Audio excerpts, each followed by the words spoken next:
Di tanah Pakwan kini dikenal sebagai Kota Bogor, Jawa Barat, hidup seorang raja yang bijaksana, Sri Baduga Maharaja, atau yang lebih masyhur dengan nama Prabu Siliwangi. Di bawah kepemimpinannya, Kerajaan Pakuan Pajajaran mencapai masa keemasan. Ia memiliki seorang permaisuri yang anggun serta beberapa selir yang tak kalah menawan. Dari permaisuri utamanya, lahirlah seorang putri yang kelak akan dikenang sepanjang masa, Putri Kandita. Sejak kecil, Putri Kandita telah menunjukkan kecantikan yang luar biasa, bahkan melampaui ibunya. Namun, bukan hanya parasnya yang memikat. Ia juga mewarisi kebijaksanaan dan kearifan sang ayah. Prabu Siliwangi pun berencana menjadikannya pewaris takhta. Sayangnya, rencana ini menimbulkan iri hati di antara para selir dan anak-anak mereka. Diam-diam, mereka merancang siasat licik untuk menyingkirkan Putri Kandita dan ibunya. Di tengah temara malam, para selir berkumpul dalam sebuah pertemuan rahasia. Kita tidak bisa membiarkan Putri Kandita menjadi penerus tahta. Tetapi bagaimana cara menyingkirkannya tanpa dicurigai oleh Prabu?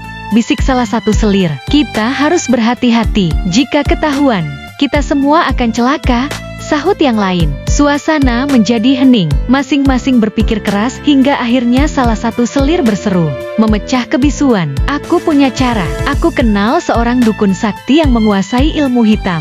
Jika kita memberinya imbalan besar, dia pasti mau membantu kita. Semua setuju dengan rencana itu. Keesokan harinya, mereka mengutus seorang dayang untuk menemui dukun tersebut. Di sebuah gubuk terpencil, dayang itu menyerahkan emas dalam jumlah besar dan menyampaikan niat jahat mereka. Dengan senyum licik, dukun itu menyanggupi permintaan mereka. Malam itu juga, dukun mulai merapal mantra, mengirimkan kutukan mengerikan. Seketika, tubuh Putri Kandita dan permaisurinya dipenuhi borok bernanah, mengeluarkan bau busuk yang menyengat. Keesokan harinya, seisi istana gempar melihat perubahan mengerikan itu. Prabu Siliwangi yang terpukul segera memanggil tabib dari berbagai negeri. Namun, tak satu pun yang mampu menyembuhkan Putri Kandita dan ibunya. Sang permaisuri, yang semakin lemah, akhirnya menghembuskan napas terakhirnya. Kepergian permaisuri membuat Prabu Siliwangi tenggelam dalam duka, sementara Putri Kandita terus menderita akibat penyakit misterius itu.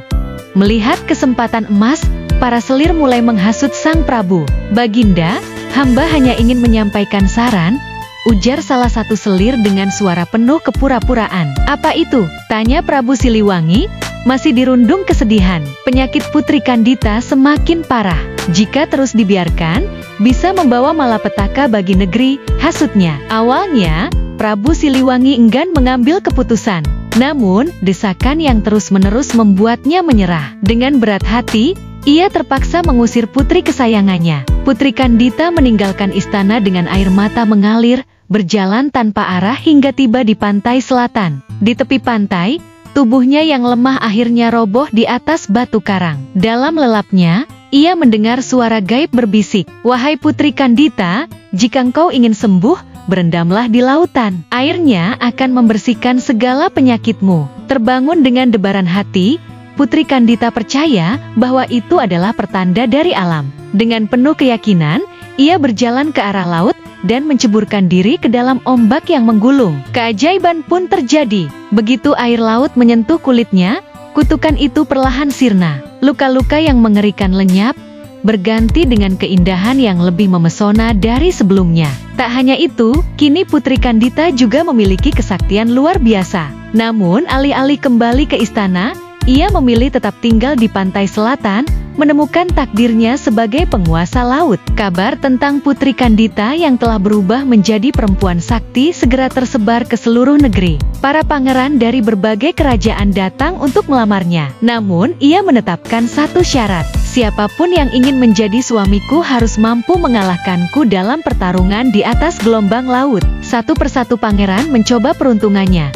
Tetapi tak satu pun yang berhasil mengalahkan Putri Kandita. Pada akhirnya, mereka semua tunduk padanya, menjadi pengikut setianya. Sejak saat itu, ia dikenal sebagai Ratu Penguasa Laut Selatan, sosok yang tak hanya cantik, tetapi juga kuat dan berwibawa. Namanya pun abadi dalam legenda, menjadi bagian dari mitos besar Nusantara, sebuah kisah tentang keberanian, pengkhianatan, dan takdir yang agung.